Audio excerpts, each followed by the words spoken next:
Operator, bir narsa ko'rsataman hozir. O'zbeklar hamma ishni uddasidan chiqqan.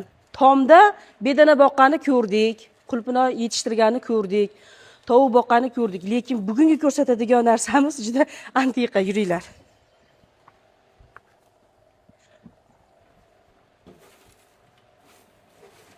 Mana Farhod aka To'raqo'rg'onda, hozir biz To'raqo'rg'ondamiz, Farhod akaning xonadonidamiz.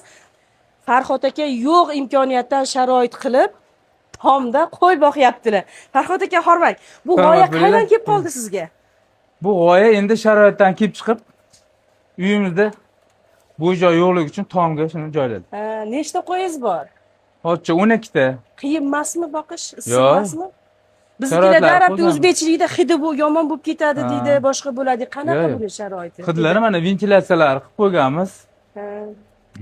Tepaga ko'tarilib ketadi, hidi yo'q. Tomda naborot oson bo'lsa kerak, hidi yuqoriga ko'tarilib ketadi. Tomda tem bo'la yaxshi. Hid umuman bilinmaydi. Necha bosh dediz? 12 bosh, ha? 12 bosh. Zoti qanaqa bo'ladi? Hisori. Endi daromadi-chi, daromadi. Daromadi yaxshi.